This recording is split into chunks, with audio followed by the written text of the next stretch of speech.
No idea why that worked. Okay, so it works.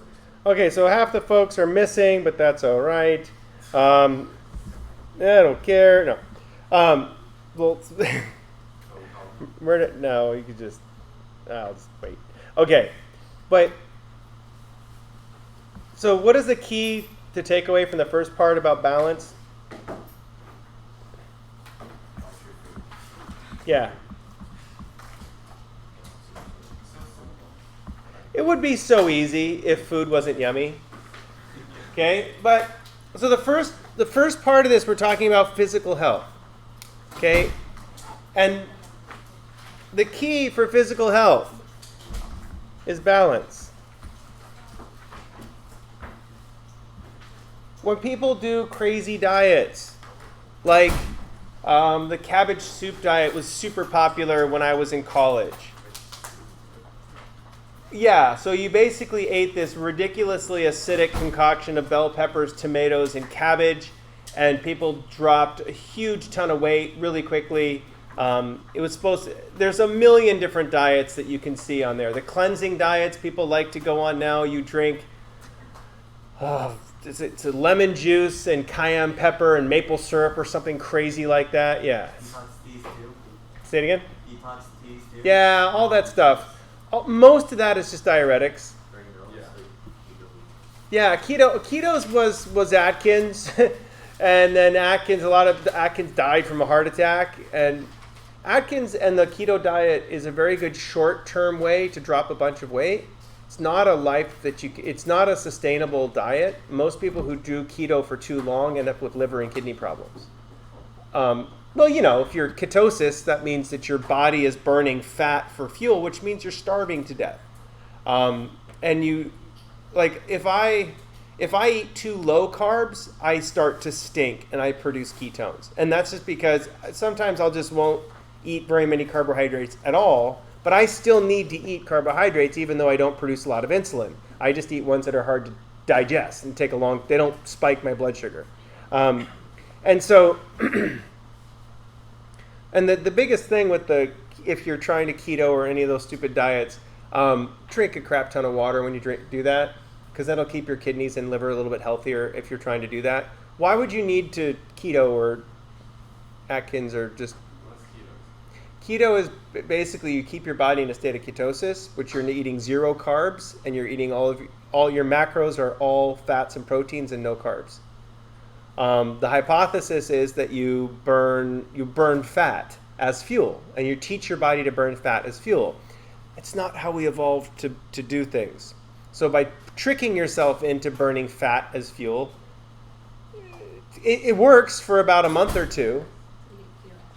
Until you get, if you don't drink enough water, you get ketoacidosis, then you can have kidney failure, you can have liver problems. I've known 5 or 6 people that were doing this as like a regular diet. They lost all sorts of weight, great, but it's not maintainable, it's not healthy, it's not balanced.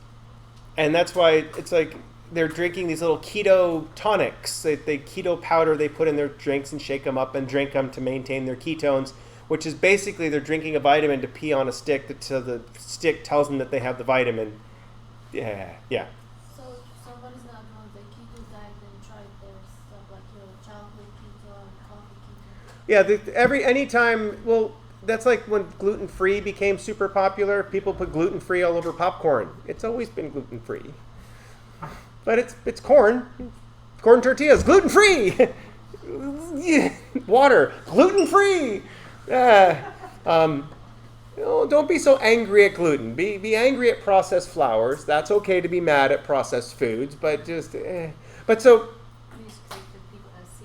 it is great. They labeled, and then a lot of them really aren't gluten-free. And then anyway, celiac disease. It's a very small percent of the population of people who can't digest gluten. My wife had a kid at her school that was so sensitive to a wheat allergy. It wasn't necessarily gluten allergy, but it's a wheat allergy. That if a kid sitting next to her was having crackers, she would start getting hives, like severe wheat allergies.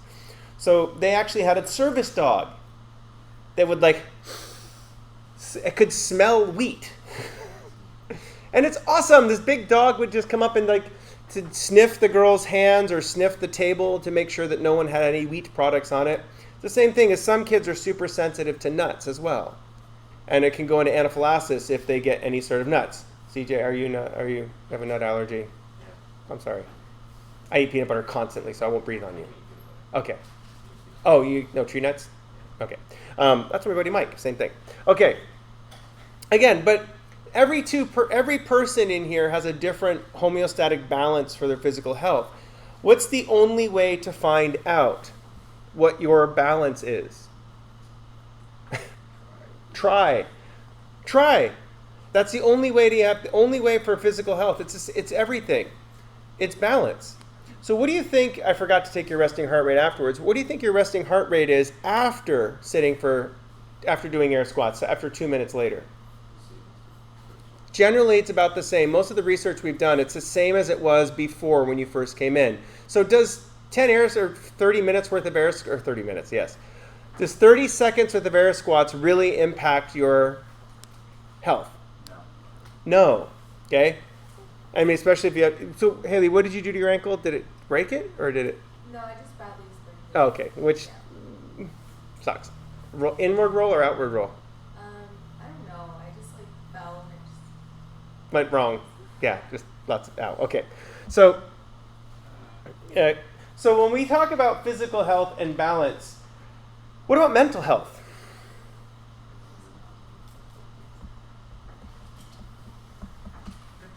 What do we have to count? Yes, you have to look at trauma.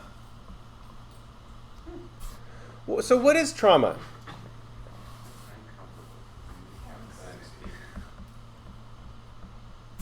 Stress. Anytime, so we can look at different levels of different types of stress. And stress is kind of fun. From what's the lowest level of stress?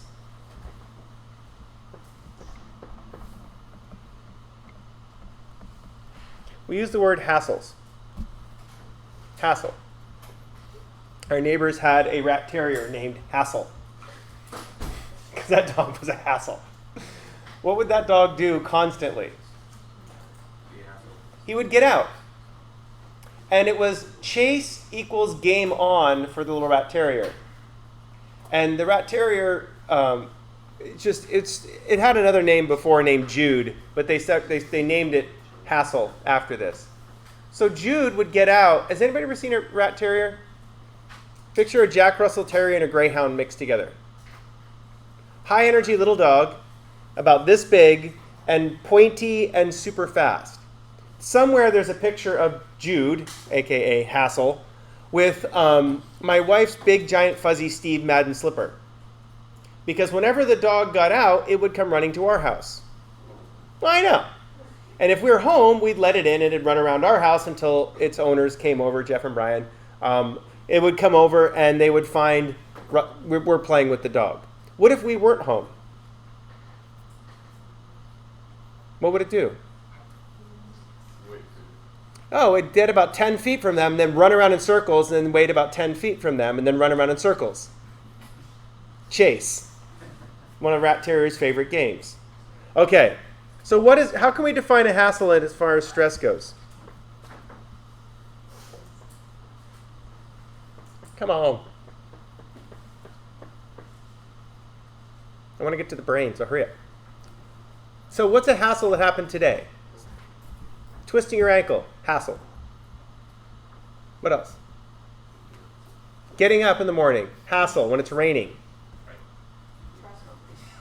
Traffic, hassle. Literally that opening the car door when you have the heat on and the seat warmer on. Oh, and you open the door and this waft of cold air comes in. And it's not even cold enough to be cold, it's just cold enough to be yucky. San Diego cold. Yeah. So, what else? Taking your kids to school and they're all whining about different things. Those are hassles. They're day-to-day stuff.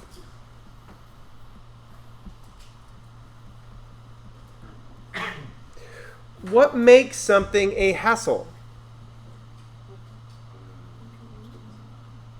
So at least it's your left foot. What if it was on your right foot? Driving. So a day-to-day stressor makes you have to change or adapt. So we talk about things like hassles, or things that make you have to change or adapt your own self. So do they put you out of homeostasis? Yeah. Yes, that's the idea.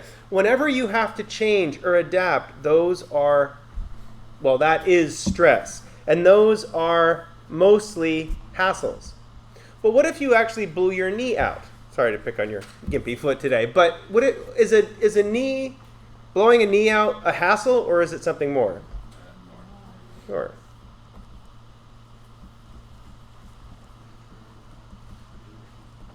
So we draw a line between hassles and major life event. And there's a continuum between a hassle and a major life event. Anytime you have a stress, it requires you to change and adapt. But what's a major life event? Somebody give me an example of a major life event. Something that would really cause you to have to change things. Childhood. Yeah, especially as a boy, that's very challenging. But having a kid, what does that make you have to change? Pretty much everything. Okay, that's why you get a dog first, because it's a dog's here, cat's up here. Okay, actually, cat would be right next to hassle, but no. Cats are wonderful little creatures, I'm allergic to them, so I'm biased. But having a kid, or a wife, or a husband, or a partner, all of those things cause more stress than daily hassles. Can they also introduce a whole new level of hassles? Yes, especially when you have multiple children. It multiplies the daily hassles. So I'm going to put health up here as well. Yep. So twisting your ankle, it's just kind of a hassle. You can still manage. The problem is, and I'll explain why you should use your crutches. But what it does is this is usually short term. Hopefully. Hassles are mostly short term. But major life events I'm going to put a death up here as well. Not yours, doesn't affect your stress at all if you die. But it's the idea of when a death of a friend or death of a family. My poor father-in-law right now, he's got 3 really close friends. He's old. He's 72, so a bunch of his friends are getting really old. And so one of them's got colon cancer, one of them has pancreatic cancer and is not doing well. It's very hard to do well with pancreatic cancer. It's not a good one to get. And a third one of them has been having seizures, and they don't know why. It's like, geez. These are his 3 buddies from high school, and they're all kind of falling apart right now. Some of them have been friends since kindergarten. They grew up in the same neighborhood, and they've been friends their whole lives. And it sucks. I mean, we all get old, we'll all fall apart. And it's just, you kind of have to embrace that. Especially, I'm turning 50 this year. I have 3 friends that have died from cancer. And, these are close people that I've known. And it's just like, ugh. But is it going to happen the older you get? Yeah. When we were in high school, we had people get killed in drunk driving accidents. When I was a teacher in high school, I had 2 or 3 students get killed in the desert. Just by morons. She was riding a quad, some kind of dune buggy jumped over, took her off. I was Christina, and then there was Rachel Polinsky or whatever. She was killed in a drunk driving accident in Ramona. There's lots. It's really sad. But is this going to happen as you get older? Yeah, because as you get older, whose fault is it? It's you. When you're a kid, you have hassles. You look at mom. But when you're older, who do you look to? Yeah, it's my fault. Who didn't pay the rent this week? It's me. Okay, so, yeah. I almost missed a credit card payment, but I didn't. I caught it in time. Thank you very much. Okay, so the idea of these major life events, this causes a significant amount of change. How long does the stress last for major life events? Well, they're longer. But then, after major life events, then we're going to put trauma.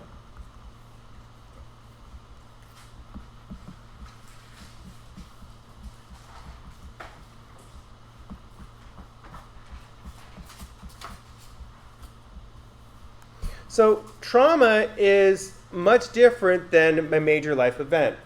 Trauma is generally very acute. 2 C's in acute? Okay. Trauma means it's generally something that happens. And so trauma causes stress, and it can change the person. Almost everybody who suffers from trauma has what's called post-traumatic stress. Post-traumatic stress. So in other words, a trauma, I'm going to zoom out a little bit.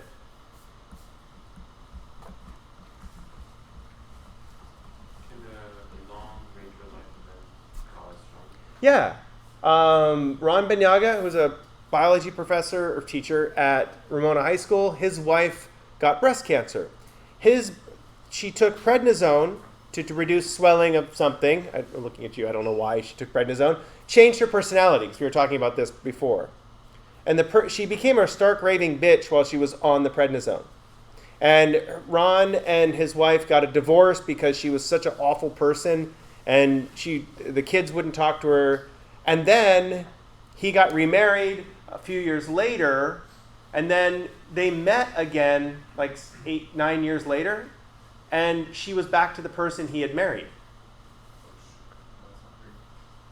Yeah, so it's like the prednisone completely changed her personality, where she completely dissociated herself from her kids and for her husband and everything else. But then when they reunited with her again, she was back to herself without prednisone. And he had no idea. And this was 20 plus years ago when I was talking to him about it. And I'm sitting here talking to him in the car, and he starts tearing up, telling me the story. Is that trauma from that part of his life still present in his life 20 years later? Yeah, he's still getting choked up and tearing up to me talking about it. We were driving out to the estates in Ramona to get an old refrigerator for him to keep dead animals in, because he's a taxonomist? Not taxidermist. He studies the bones of animals. Zoologist? Yeah.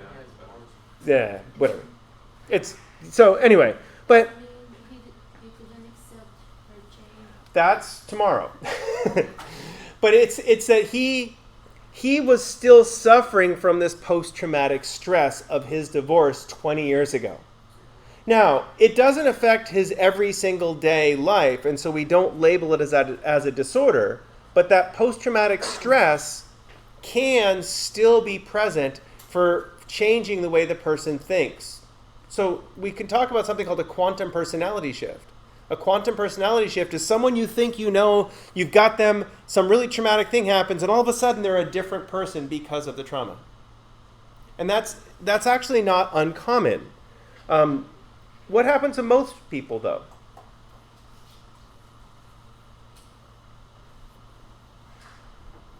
What happens to most people after a very severe trauma? No, most people don't. Most people kind of, about a year or so, they slowly migrate back to their old self. They go back to the homeostasis. Some people develop what we call post-traumatic stress disorder. It can be latent. Yeah. Sometimes, and this is what Freud really looked at, is Freud said a lot of childhood trauma does never ever show itself until the person's 25, 26 years old in a relationship. There's stress in their relationship, and all of a sudden the trauma from childhood bubbles up. And so this post-traumatic stress disorder, in order to understand that, we have to look in the brain. Because stress is stress is stress. It's all the same thing. Well, we have to kind of look in the brain. What would cause someone to be just suffering from a post-traumatic stress to a disorder?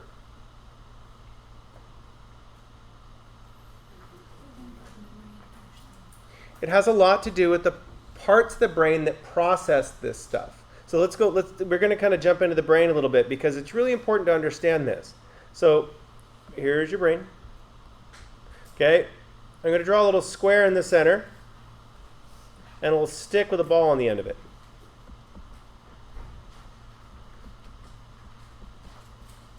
So our hypothalamus, and what's the stick with the ball on it? Pituitary.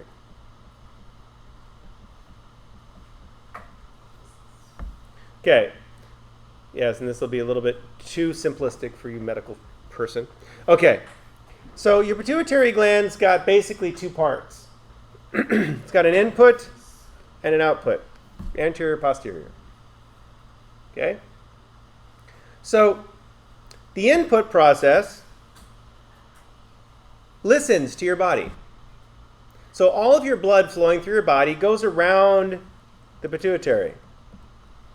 Where does all of your blood in your body also go through? Your heart, yes, good. What about this thing that's shaped like a kidney? Your kidney. Well, your kidney is probably one of the coolest things, if you ever take physiology, to study. The fact that it works alone is amazing, and how it's an amazing filter. Next time you're eating asparagus, munch on some asparagus. 15 minutes later and you're peeing, guess what? Red. It's in there. Beets turn everything red. That's terrifying if you forget you've eaten beets. Yeah. I'm bleeding. No, I'm okay. Beets. I'm fine. Okay, but Like some people can live off of one kidney. yeah, there's actually, if you have, what's his name? O'Clancy. Aaron? I don't know. There's an English instructor who has kidney failure. And his brother was going to give him, his brother's our neighbor, a kidney to transplant. But the genes, even though they're twins, they're fraternal twins, the genes didn't work. They're not true. They're not true twins. They're not identical enough. But a lot of brothers and sisters or aunts and uncles you can donate organs back and forth to. But you can easily function on one kidney. The problem when you're functioning on one kidney, if kidney disease runs in your family, you might need that extra one. I had one of my students years ago ignored a bladder infection and got a double kidney infection, and her kidney killed her kidneys. Don't ignore your bladder infection, ladies. If it stings when you pee, go to the doctor. Don't no judgment, just go. Anyway, so all of your blood is going around your kidney, okay? And all on top of the kidney is something called the adrenal cortex, the adrenal gland. Close enough. Okay. So what it does is it releases a chemical called cortisol. Cortisol is happy food for your muscles. What does it make your muscles do? It makes your muscles tense up. It makes them stronger. It makes them absorb water faster and use oxygen faster and expel CO2 faster. So when cortisol is released, what happens with your muscles?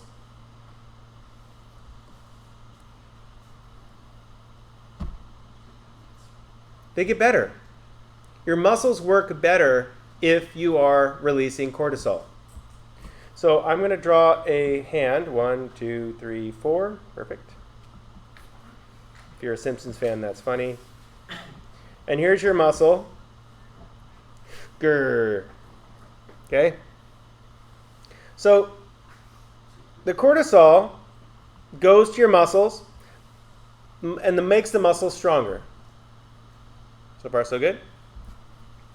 When the muscles need energy, they trigger the adrenal cortex to produce cortisol. So if you just do one air squat, is that going to produce cortisol? No. But if we just do it for 30 seconds, is that enough to produce cortisol? Well, wait, could you tell? What does it also do? If anybody here had a headache and all of a sudden you start doing air squats, what happens to your headache? It gets worse. Because what does your blood pressure do? Goes up. What does your heart rate do? Goes up. If I give you a shot of cortisol, your heart rate goes up, your blood pressure goes up. Boo! Ah! Stop that. It's a shot of cortisol. Okay? And so it's a nice feedback circuit. Because if I am producing cortisol, my muscles work more, but why would my heart rate and blood pressure go up? To help the muscles become more functioning. So far, so good? Not too hard? So how do I stop releasing cortisol? Sure. Sit down. If you stop using muscles, what happens? You stop producing cortisol from the muscles. However, I'm going to draw a magical sparkly pathway for your prefrontal cortex. It tells the hypothalamus, hey, release cortisol. Right? Release cortisol. You mentioned something called your handshaking. So what happens is I release cortisol, and technically the chemical is called ACTHRF. Not important. It releases a chemical, which is important, called ACTH.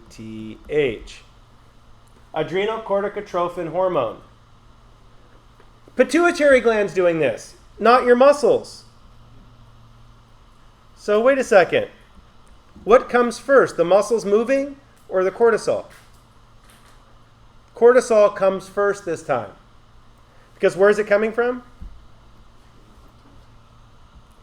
It's coming from the pituitary, but it's also stimulated from the hypothalamus. Okay. This is your stupid, I'm sitting at a test and my hands are shaking. Yeah, you cannot stop. Well, the reason your hands are shaking is because the cortisol is being released, which is causing the pituitary gland to say, oh, cortisol is being released, let's release cortisol. And then you forget everything you said. It doesn't look like that's helping you. Well, it's called a positive feedback loop.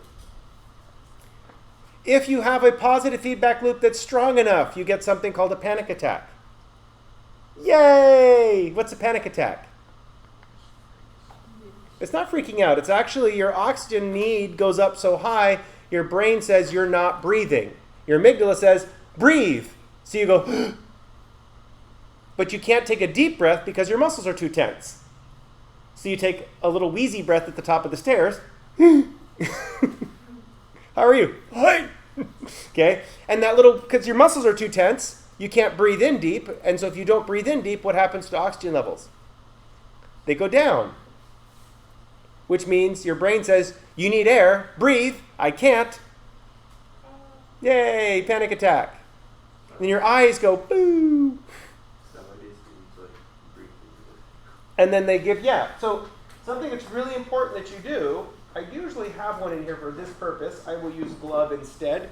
But if you have a paper bag, ugh, tastes nasty. Okay, and a pom-pom. Ow! And the floor is far away. Boing. Okay, they'll be here forever. Okay, so, but if you breathe into a paper bag, what does it do? Actually, no, it can lower the hyperventilating. The young lady at the Starbucks was starting to have a panic attack. I don't know her name because she always worked at the one over by Grossmont College. And whenever we'd stop there to go biking, then she started working at ours, the one right by our house. And she's like, hey, you fell off the GPS. We haven't been able to find you. I'm glad we found you now. It's something when you haven't seen someone in a long time, just say that. And they start freaking out a little bit. It's funny. Okay, moving on. But I remember her because she was starting to have a panic attack. What should cause panic attacks? Well, no. Usually they're caused by drowning. That's what it is. It's a drowning reflex. It doesn't really help you for drowning, actually. It makes you drown better. But that's kind of what it is. You're drowning. That panicking feeling that you're drowning. But by breathing into a paper bag, it lowers your body's it raises your CO2 levels, which causes your diaphragm to relax, and you take longer, slower breaths. You don't breathe in it for too long because then you actually will start suffocating. But if you just breathe into a little for a short period of time, it can teach you to slow down. Anyway, no, our software, statistical software, no one ordered it this year. So we're supposed to have stats software in the lab, and no one ordered it. So she just gave me the thumbs up that finally someone ordered it. Yeah. What is pituitary gland? Okay, so we'll get there in a second. Okay, so now, if this let's go back to stress here. What do hassles do?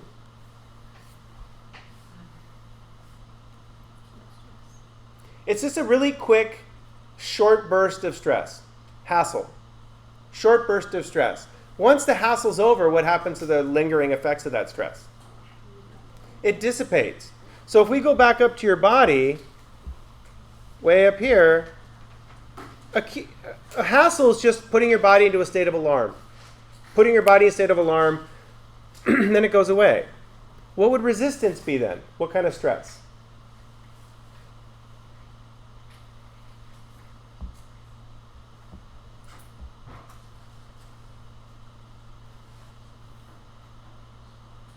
Major life events. Major life events, major things that you have to deal with, put your body into a state of resistance. Resistance is when you start getting this feedback. Your hypothalamus produces ACTH-RF, pituitary gland produces ACTH, adrenal gland produces cortisol, which causes the pituitary gland to produce cortisol.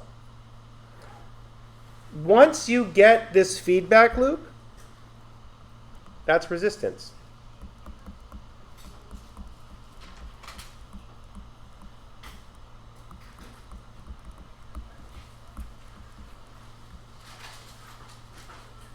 Once the HPA feedback loop, then you are in a state of resistance. This is why during the first 2 or 3 rounds of an exercise that you're doing, it's hard. But after you break through that sweat, after you kind of get warmed up, what happens? It comes easier because the cortisol is producing cortisol at that point. And you feel like you can do anything. But then what happens?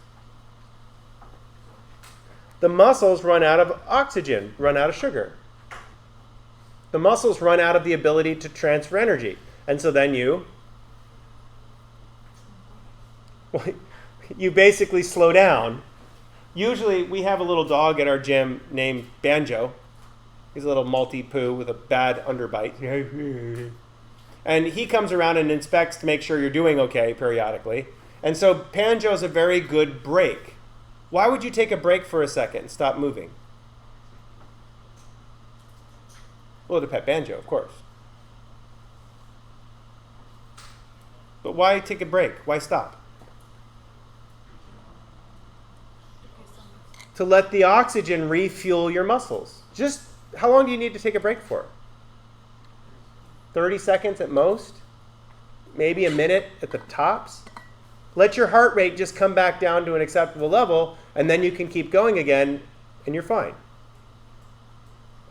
That's what's really amazing about watching some of the Tour de France guys. I know you watch it because we've talked about it, but if you watch it, they sprint at the top of the hill, and then they look around at each other. If anybody's looking too tired, they sprint again. Because it's whoever has that one extra sprint is the person who ends up winning. And that's what Lance Armstrong used to love to do. And there's a guy named Marco Pantani, he loved to do this. He'd ride by a person and he'd just stare him in the eyes and just look at him. And if he said, that guy's suffering more than me, or if he saw any fear in that person's eyes, he'd just stand and just hammer. Lance Armstrong loved to do that. Just look at people right in the eyes and, oh, you're tired, and then sprint ahead. He was dying, but what would he do? Because people slow down. He would make other people slow down because they would push themselves when they were not able to push themselves. And that's why he kept picking on poor Ulrich for years. Ulrich was a super strong cyclist and tested positive for cocaine almost every off-season because of dentistry. Anyway, but Ulrich was super strong and fast, but Lance would get in his head and beat him not because he was stronger and faster, but because he was a better gamesmanship. It's fun watching them. Okay. So now, getting back to the main point of this is that the HPI feedback is what causes resistance. What is causing this feedback loop? The stressors. The stressors that you have in your day-to-day life. So what can you do to reduce stress in your day-to-day life? Oh, okay. So I'm not going to go alcohol then. Why do people use alcohol? Because they think it's solve the problem or something. I don't think anybody who looks at a bottle of alcohol thinks it's going to solve anything. They hide. It's not dopamine. Yeah. Alcohol blocks this kind of feeling. The feeling of it, not the actual stressor itself. So the stressor's still there, but what do you... You don't care. So alcohol is a substance, and I put the X off really for a reason. Alcohol does not help with stress. Your body still responds to stress the same way with alcohol in its system. The difference is you don't feel it. You don't care. Because alcohol blocks the way the brain fires. So it slows down the way the brain fires. What about THC?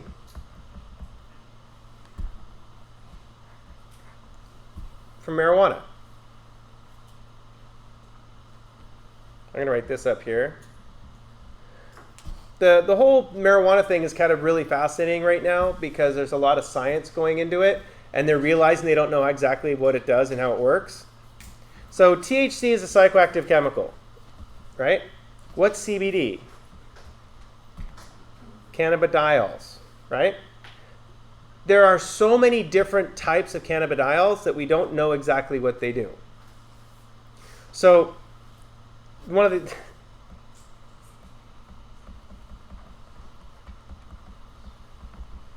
There are different flavors. Two basic brands, the sativa versus the indicas. I don't know if I spelled sativa right. Okay, but which one should you choose if you are stressed? Indicas. Sativas are much more psychoactive. Indicas are much more psycho-meditative, psycho-numbing. The problem is if you're super stressed and you have something with sativa in it, what happens? You increase this something called paranoia. Indicas cause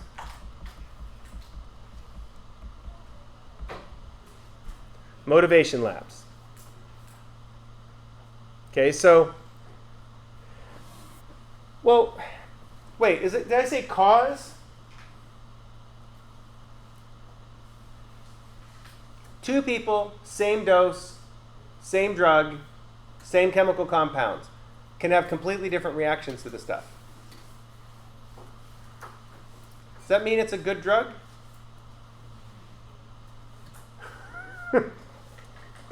It's a very complicated drug. Why have people been using it for a long time? Because they like to try to use stuff. A lot of people like to step sideways of their mind. Isn't what I'm meaning by Ooh, what gives life meaning? Now we can get to meditation.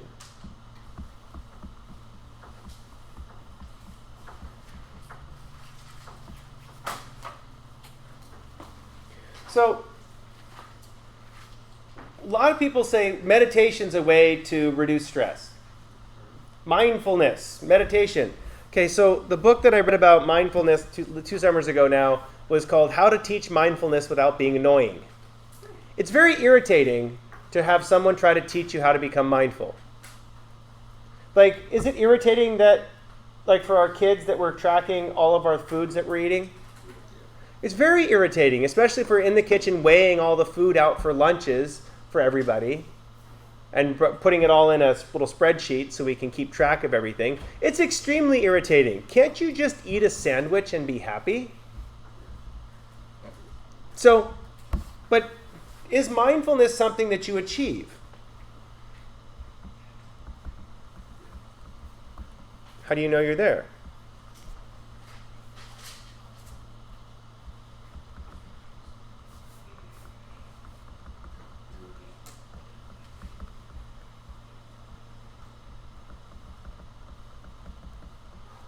Mindfulness is not something that exists. It's something that you do. You don't just become enlightened like the Dalai Lama. He was born that way. He was destined. Okay? Is anybody go hear him talk at SDSU? Nobody? So cool. You ask him, what do you think about the current politics? He goes, oh, I don't like it at all. People should be nice to each other, not angry at each other. And then he started talking about something else. Very wise, thoughtful old dude. He's not that old, actually. He's an old soul. But in order for you to become mindful, you have to practice at mindfulness. So what does it mean to practice mindfulness? Destination. Destination. That's right. Say louder. To learn what?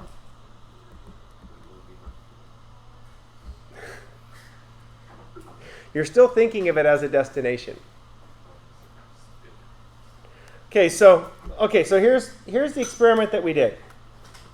Okay, I just realized Dana was supposed to be here today. My intern from last semester is going to be lurking around. She said she might be here today. She might show up tomorrow. Anyway, so we did a series of experiments by putting students under stress. Okay, I gave one class a pop quiz. So I put them under stress. We measured their heart rates before, and then right as I told them, there was a pop quiz. The first question, they had to write down their heart rate after 30 seconds. And then one class, we had them do a bunch of air squats like you did. One class, we actually walked around the building. So we walked out over here, down the stairs, around, and then up the stairs over there and back into the classroom, and then did the heart rates again. So we put people under various different types of stress. Okay, so each group was broken into two groups. So we have about 16 subjects in each group. And what they did was then one group just measured their heart rate 2 minutes after they got back. And the second one did a mindfulness activity when they got back. Okay, so I want you to clear space off the table, not clear it, but just get your hands free. I want you to put your hands flat on the table. Okay, just in front of you so you can flat like this. And what we're going to do is you're going to take a deep breath, okay? And what you're going to do is you're going to count with your thumbs. 1, 2, 3, 4, 5, like that. Alternating thumbs, okay? So as you take a breath in, count how many thumb taps you can do when you breathe out. So you take a deep breath, and then count with your thumbs, alternating left to right thumb. Okay, take a deep breath and try it. Count.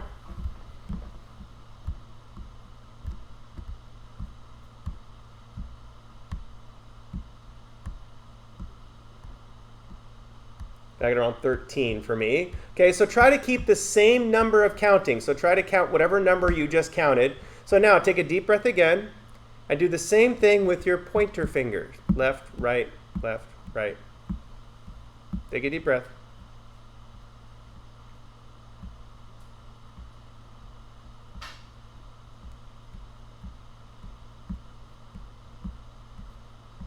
Now try it with your middle finger.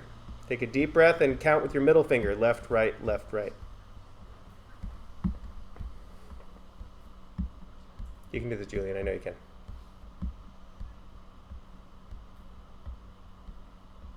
Okay, next one I'm going to do ring finger and pointer finger on the right hand. Ring on the left, pointer finger on the left, right. This is requiring these two. Come on, you got to concentrate on your motor skills here. Yeah.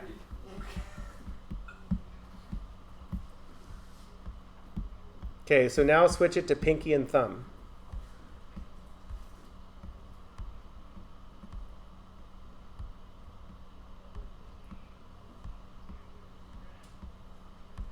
Okay, so what the hell is doing that for? Well, students who did that averaged 17 to 20 beats per minute less than students who just sat there in their heart rates. 17 to 20 beats in a minute less by counting their stupid finger tapping and struggling. What is that? What is doing that? What does that have to do with anything?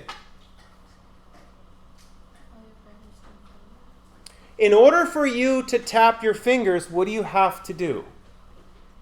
Count. What else are you going to say? You have to concentrate. That's exactly. You have to count. So concentrate. And you have to concentrate, and what do you have to concentrate on? One thing. That's meditation. You put your energy and your focus and you concentrate on one thing.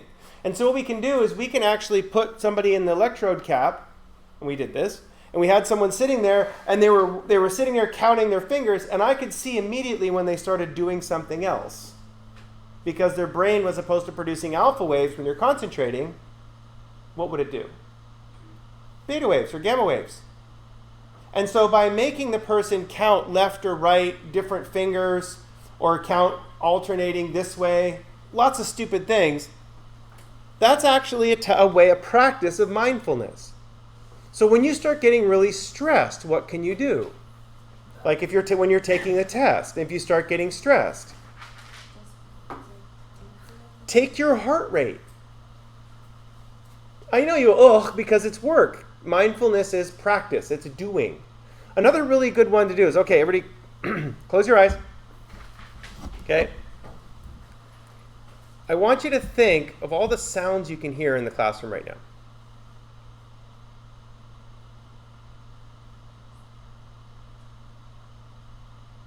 So what do you hear? What else? Say it louder. Projector, okay.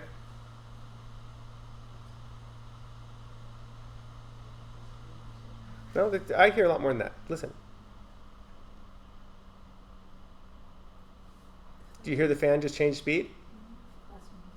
You can hear the classroom next door. If you're in the back, you can actually hear the clock. So this is actually called a senses walk. Okay, so this one's kind of gross, but you'll like it. So I want you to kind of move your tongue around in your mouth. What do you taste in your mouth?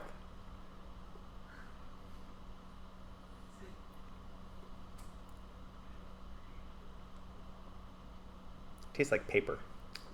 You need more water. So why spend time thinking about your environment around you? It's helping you. So we just took 15 seconds and we're quiet trying to listen to all the sounds in the room. What happens to your heart rate? It goes down. You can hear people fidgeting. You can hear people moving. If you listen quietly, you can hear a car go by. Person talking next door.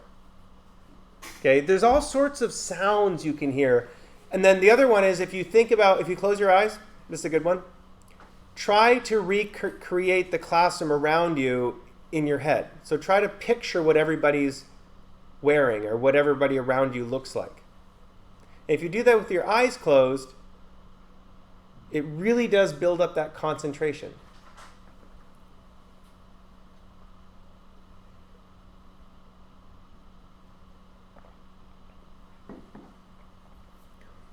This is mindfulness.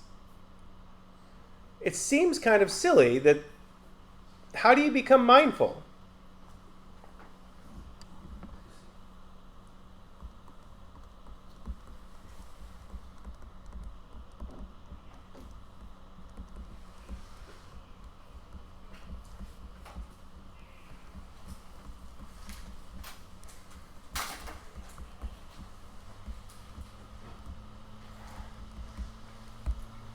It's really crazy how this works, but by making students or just having students do this, If I sit and watch your behavior, I can tell whether you're becoming mindful or not. A lot of people will sit, and as soon as you start doing this, you start paying attention. I do this, it's called the senses walk. I do it all the time, especially when I'm out mountain biking. If I'm riding up a big hill, I just start paying attention to everything except myself. That's why I really hate I put a new bike together this weekend, but I can't ride it because it makes too much noise. The brakes are rattly and it drives me nuts. Because when I go biking, I love it to be dead silent. So cool, because what do you hear? Nature, that kind of defines a lot. No, you hear birds, and you hear coyotes, and you hear crickets, and you hear frogs this time of year. The frogs are all over the place. Them some badass frogs. It's cold out there, and those little guys are out there getting busy. It's good job, buddies. And you hear so much stuff if you stop and listen. But when you're too stressed, what happens to your ability to take your mind off?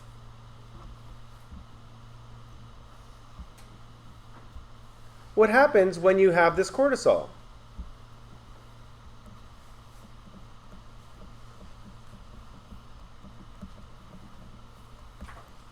You get very cognitively focused. Okay, so when you said your mind blanks out, okay, what are you focusing on when your mind blanks out?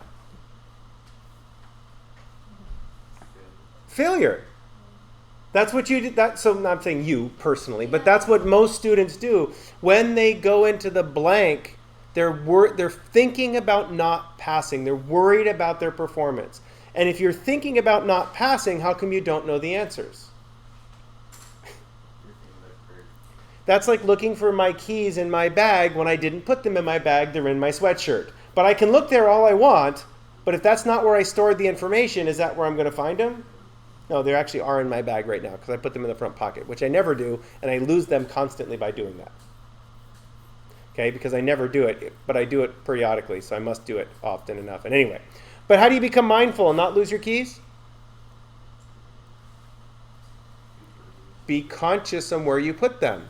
If you're conscious of where you put them, guess what? You won't lose them. So I know it sounds so easy, but it sounds really irritating as well. So cortisol really increases cognitive focus. Games that produce more cortisol, we're going to test. We can measure cortisol by swabbing people's cheeks. But games that produce more cognitive focus, people become more addicted to. Games that don't require a lot of cognitive focus, like Minecraft, people play, but then what happens to their playing? They stop. People play for a while and then they stop. My son was resurrecting a bunch of his old Minecraft world. But unless the game produces adrenaline, they lose attention in it very quickly. It's pretty neat stuff. Okay, so why would people be so fascinated by marijuana and other psychoactive drugs?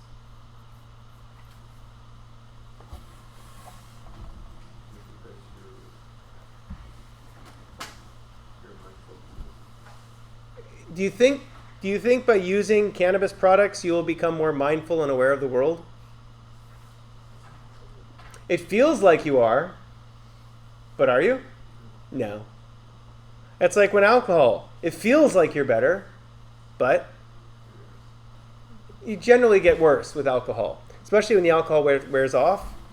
If you're stressed and you drink because you're stressed, at 2 a.m. when the alcohol's done, you're full speed. Yay! Dangers of drinking. But the other thing about mindfulness is that should you just be mindful 100% of the time and ignore the world and just be completely mindful and float around on a little hover vest?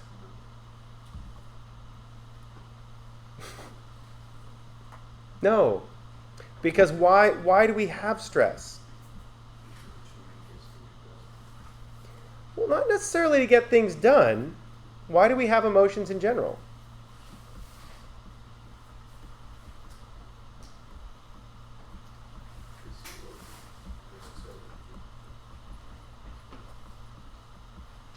You have emotions to make predictions. So what does stress predict?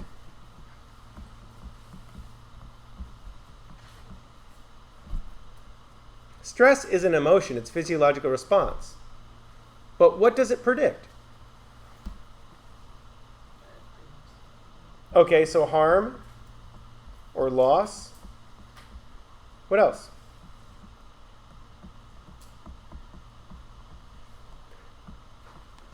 I always say challenge accepted.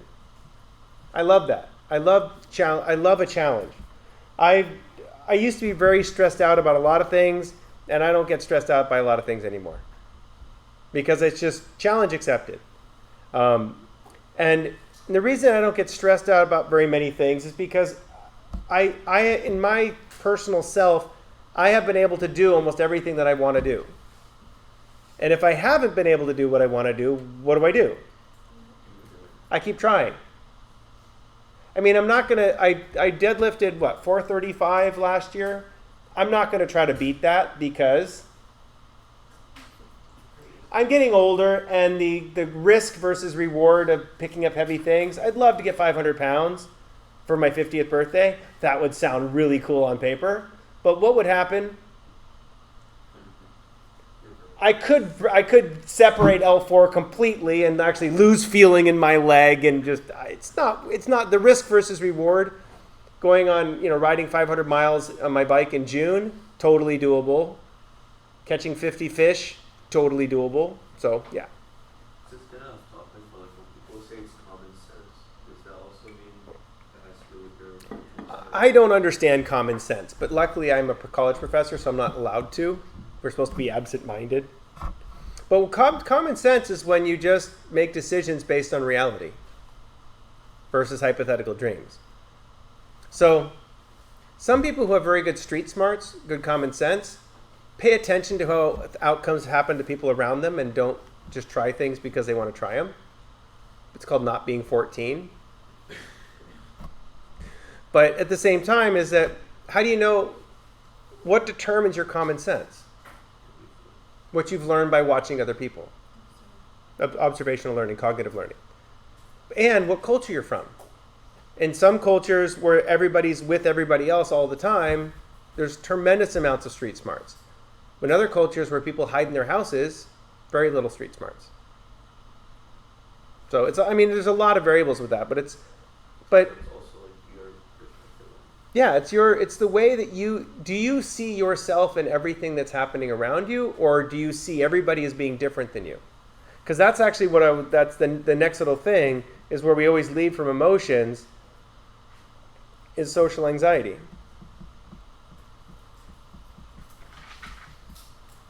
Because should being in groups cause cortisol to be released? Yes. That's what makes extroverts so excited about it. Why do we like large crowds? You get the cortisol. And a lot of extroverts feel cortisol as a positive, exciting thing. If you're introverty and you get a huge dump of cortisol, like my beautiful wife, it's panic. As opposed to feeling, yeah, it's panic. Same exact physiological feelings. What's the difference? She experiences stress, I experience enjoyment. Which can cause problems in various times. But anyway, I've learned to behave myself. Because social anxiety is an interpretation of the cortisol. Okay, it's an interpretation of the cortisol. Number one phobia. Social. There is a latent if you have been around guns at all, there is a latent fear of guns. And one of the main reasons is guns make loud noises. Very loud noises. Growing up, I was never afraid of guns. I said clowns. Oh, clowns. Oh, they're terrifying. I thought you said guns. Okay, sorry.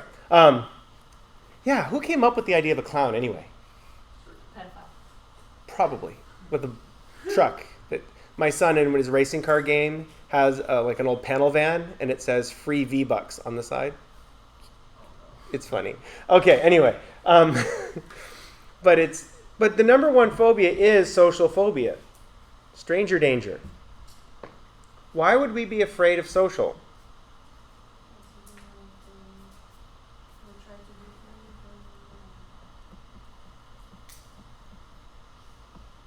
The biggest problem is people don't want to be outcasted. Biggest problem is you don't want to be seen as not like the group. That's why I complimented you this morning, because you changed the way that you dress every day. And it's great because sometimes you're fancy, a little more goth today. Black makeup, but it was early in the morning, I understand. Okay, but at the same time is that, why is it fun to change how you look? Exciting. Why? Extrovert. It's just like, come up with new ideas. It's like the same old thing, it's boring. Extrovert. But at the same time, openness. But for an extrovert like me, wearing my bright neon colored rainbow brain shirts, people go, "Oh, that's awful." I'm like, "Yeah," and I'm happy that it's awful. I like it. It's colorful and bright, and anyway. But the idea of doing or just walking around with this, with my lab coat on, is amazingly funny to me. Nice, soft foot. Okay, sorry. But again, I don't suffer from social anxiety. I will say things and make other people upset. I do that for a living. But if you have someone who's an introvert, would they want to be in a social setting like this? Not as much. And if they do, they need that time to repair, like that Brian Little guy I sent the video out. But how do you know it's social phobia versus introvert?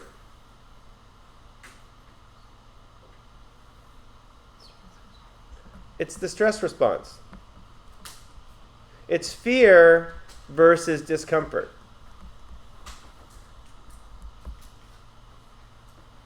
And this is something that it's discomfort.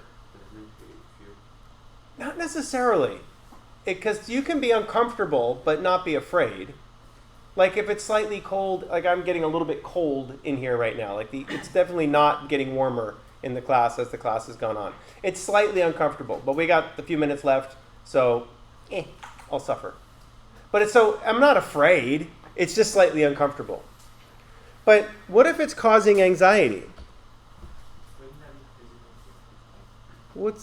Remember, stress is stress is stress. Your body's response is going to be cortisol.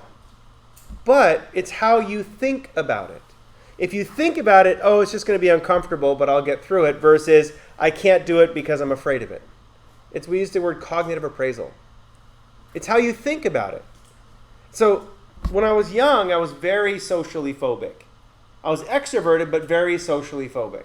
And as a result, I never really expressed myself up until my sophomore year of high school, when I decided I started to do track and field. So when the other guys in band, it was a discus thrower, I was a big guy. He goes, "Why don't you throw discus?" I'm like, "Okay, I'll come throw shot put and discus." And ever since then, I got better. I started getting recognition. I'm like, hey, I can do something useful. And so as a result, I decided, you know what? I'd use my sports to be my socially self. But everybody has a different way of overcoming social phobia. But how do you know it's a phobia? That's the key that I wanted to focus on.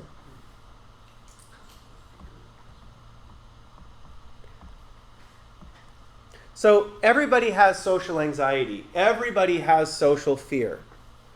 A social phobia is a panic attack. Is anybody taking speech in here? Did anybody have a panic attack when you were taking speech? Every semester it happens in every class. Did you have a panic attack? No. You did? Like, no, when I speak, because not all the English I know it, so But that's very normal. That's normal social anxiety, especially sitting in college after just learning English, which is amazing. Okay? but it's very normal. Like if I try to go speak Spanish, a beer or two, fluent. That's what our Spanish teacher years ago basically said. Hey, just have a beer and go down to Mexico to learn Spanish. Well, because you don't care and you're relaxing and you're just practicing, which is the way you get better at a language. But if you have to stand up here and talk to everybody else, it's really hard. And if you're being graded on it, whoosh, then a lot of students will full on panic attack. It'll be like red and Oh yeah, or better than red, pale. Because once you go into pale, that means the feedback loop is fully engaged. Yeah, you feel their skin and it's cold. Oh, that's it. You're in shock. Good job. I remember I had a almost car accident. I jammed on the brakes in the snow. My car started sliding, and the front of it hit a truck was coming toward me, and it spun me around. I looked at my car. I looked at the truck. We both waved and kept going because it was like, it's fine, no harm, no foul. And this is back in Vermont, and so I was like, put the clutch in, put it in second gear, got it pointing the right direction, spun it around. I'm like, I'm a ninja. Like 30 seconds later, I had to pull over and I threw up because the shock, the adrenaline surge from that almost crashing allowed me to think and drive like a ninja, but the consequences were I was up inside of the car, I was throwing up, which is, I have a question. Yeah. So if you had the accident and you're scared to drive, So then that would be a phobia of driving. So driving phobias are usually a post-traumatic stress response is a fear of whatever situation it was in. Does anyone have a clicky pen real quick? Nice timing. Okay, so if you have a clicky pen, one of my students got blowed up in Iraq by a roadside bomb. Right before the bomb went off, he heard that sound. Whether it has anything to do with the bomb itself or was just something clicking on a shelf in his truck, but every time he'd hear a click, he would get a wave of panic. It's like that's what an episode where Josh No, I've never watched it. But he gets shot and he hears, it's Christmas time and he hears Christmas music being played throughout, and every time he hears music he associates it with sirens and has like a panic attack. Yeah, and so that's a specific, it's called a specific phobia. So but driving is scary because are there a lot of things you can't control? Yeah, so what makes you good at driving? Not driving is what I just saw. Confidence, self-efficacy. And so building that self-efficacy gives you the ability to handle, like I have, by sliding my car all over the place as a kid driving a rally car, I know what my car is going to do in pretty much any situation. I'm very confident. Maybe a little bit too confident. That's why I don't have a sports car. I have a minivan. But because when you get too confident, what happens? Yeah, you go off the 163 because alcohol does breed confidence, and if you're driving a BMW, it handles really well until it doesn't. And that car does drift really nicely, though. Anyway, so ask that question again next class, because we're going to go through. I'm serious. Write it down in your notebook so you don't forget it. Because we're going to go through the psychiatric disorders next class. And when we go through the disorders, it's really important for you to start paying attention to how does this relate back to the self that we've been talking about for the last 2 days.